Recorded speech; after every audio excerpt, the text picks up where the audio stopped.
Hey, do you suffer from knocked knees? I mean, when your knees are coming together like this and you wish they were more straight like this? Well, I'm going to tell you everything you need to know about it today. My name is Dr. David Midoff, and I'm a specialist physical therapist at Paso Manual Physical Therapy. And this channel is dedicated to helping people stay healthy, active, and mobile while avoiding an unnecessary surgery, injections, and pain medications. Please subscribe to our channel and turn on your notification bell so that you don't miss any of the helpful videos we upload every single week. So it's important for you to know that there's two types of knock knees, and you're going to figure out today which one you have. Let me just explain to you a bit how knock knees work on this picture. So in this picture on the right, the knees are coming in together, and oftentimes what happens is there can be pain associated with the knees because of that. The ankles can hurt, feet can hurt, hips can hurt. This can even cause lower back pain in many people. And ideally, we want your knees to be straight up and down whenever you go to stand. The problem is when those knees come in, it adds a lot of pressure to the knee joints. It tensions down at the ankles as well, where the arches of the feet collapse. That's why you can get foot pain as well. And then it changes the position of your hips. And if that's how you move and walk every day, then your hips are going to eventually bother you. And the hips are right below the lower back. So the lower back can become affected over time as well. So it's important to make sure that your knees are healthy by not having knock knees. But not everybody can do it. As you can see over here on this side of the chart, there's two types of knock knees. There's genetic and acquired. Genetic means you were born that way, and that's just the way that you're going to be indefinitely. And there's ways to manage it. You don't have to have knee pain or all the pains that I talked about. You can still live a very normal life even if you've got genetically bent inwards knees. Now, if you've got acquired knock knees, that's the other type right here, then you have an excellent shot at straightening out your knees tremendously, and there's no reason your knees should be coming inwards together like that. And now, if you're younger, if you're say in your 20s or younger or 30s even, then you probably don't have any arthritis built up. Maybe you don't have any injuries either. Some people have sports injuries from school or when they're younger. But when you're older, when you're hitting 40s, 50s, 60s, and beyond, these knock knee problems can set you up for some serious arthritis. So if you've got acquired knock knees, or genu valgus as I wrote, that's the medical term, genu valgus, you need to make sure that you're managing your knees so that you're not getting worse with your arthritis over time and potentially needing some surgery like a knee replacement. So here's how to tell if you've got genetic versus acquired knock knees. All you've got to do is find a comfortable place to sit down, and you're going to look at your legs and just take one knee and you're going to straighten it out all the way. Make sure your kneecap is pointing straight forward, and when you straighten out your knee, if your leg looks pretty straight, you do not have genetic knock knees. You don't have genu valgus. It's actually genetic for you to be straight. Now, if you straighten up like this and your lower leg kind of goes outwards like that, then you do have a little bit of knock knees. Now, there's varying degrees of this. In other words, some people have it a little bit, some people have it a lot. It just depends on your specific genetics. And typically, if it's genetic, you've also got relatives like your parents or close relatives, maybe aunts or uncles or grandparents that also have knock knees, and it kind of runs in the family. Now, let me just speak to how to manage this if you've got acquired knock knees, and then I'll talk about the genetic part of it.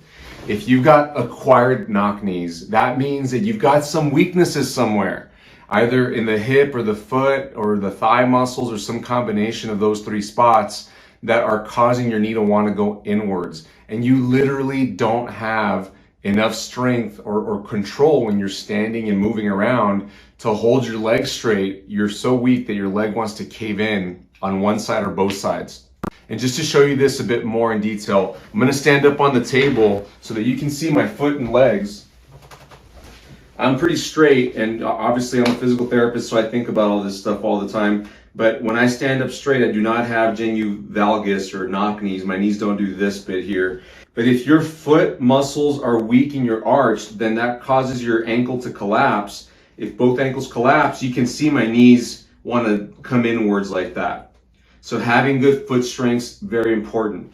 Now, if you don't have good butt strength, these muscles right here help to turn your leg outwards So if they're weak back here, then that's also going to cause your thighs to turn inwards here. If your inner thigh muscles are too dominant and strong, also the quads, if they get too dominant and strong, that promotes the bones up here in your thighs coming inwards as well. So for acquired knock knees, you've got to work on your glute strength, you've got to work on your foot strength, and make sure that you're not too dominant in your quad muscles on the front of your thighs, as well as the inner thigh muscles or the groin muscles. I'll be putting out a video soon on what exercises to do to improve knock knees. So stay tuned for that one. Don't forget to subscribe and turn on your notifications so that you don't miss out on that video. Now let's talk about genetic knock knees. If you're just bent sideways, your lower legs go out below your knees, that's okay. That doesn't mean it's the end of the world. That doesn't mean you're destined to have a knee problem or knee surgery later in life. Even if your family members did, if you got it running in the family and you had your dad or your grandma that had this issue and ended up having a knee surgery, you can still prevent it. What you need to know is that you're probably not going to be a marathon runner. You're probably not going to be somebody who's doing any sort of endurance sport. Because of the shape of your knees, you need to make sure to avoid endurance sports, the repetitive type. Now you got to be careful about this because especially if you've got a heart condition, like if you've been told that you need to go walk for exercise or do something like that, walking's okay. I'm talking, short distance endurance, like within a couple of miles, maybe 3 miles at most, you should be able to do just fine. You can work up your strength so that your knees, feet, hips, ankles, and back don't bother you more. But if you're talking about running 10 miles, being on a bike for hours on end, or swimming for a super long time, it can aggravate your knees if you're training for hours per day or per event that you're doing.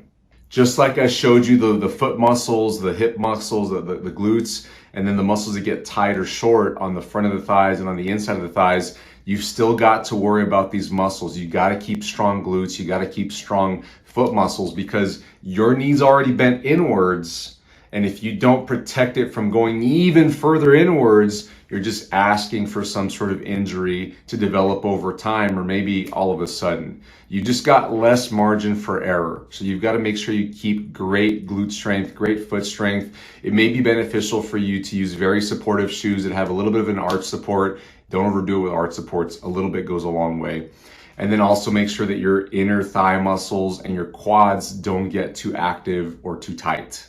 I once had a patient who had some decent knock knees. It wasn't terrible. She was in her 50s. She wanted to go start running 5Ks and 10K races with her friend. It was kind of a bucket list to eventually work her way up to running half marathons. And I told her, you can if you want to, but you're genetically not designed to. I mean, she was shorter. She was just a thicker frame. She wasn't a big person by any means. She was 5 foot nothing, but just a thicker frame. And what I said is, you're built for weightlifting and activities that involve a lot of force. And I could see the light bulb go off in her head because she said, I'm actually good at that. I tend to do better with weightlifting. I actually enjoy it. I develop my strength pretty fast, and I don't really look forward to running a whole lot anyway. I said, great, then it's settled. If you feel like you can let go of this bucket list idea and tell your friend to stop bugging you to go wake up to go run in the morning so that you're not having to ice your knees every day after your run, let it go. You're just not built like a gazelle like some of these people that win the Boston Marathon. Those people do not have knock knees. They're genetically designed to be able to tolerate running marathon distances and beyond. So if you have knock knees and knee pain from it, there's hope for you. You can fix the problem. You've got to figure out first if it's genetic or if it's acquired. Either way, you should be able to improve quite a bit. Now, if you've got it just on one knee and not the other, that's a potential problem that you might need to see a doctor for. You might need to, I would first try to fix the weaknesses that I talked about on the leg that is bending inwards, see how far you can get, and you might be able to manage just fine without having to rely on some procedure. But there are often cases where something needs to happen invasively. You need to have a procedure done. Or sometimes you can manage with shoes, certain ways, getting lifts and getting proper support on one side. But it doesn't tend to go well if you've got it on one side. And especially if you're older and you've got arthritis on top of that, then you're pretty well on the path to having a knee replacement someday. And it actually might be a very good thing, because if you can straighten out your knee and then you know how to protect it from falling inwards again, then you're in great shape for the rest of your life. Guys, I hope this video was helpful for you. Don't forget to give us a thumbs up, give us a like, and also subscribe to our channel so you don't miss out on any of the helpful videos we upload every week. Have a wonderful day. Bye-bye.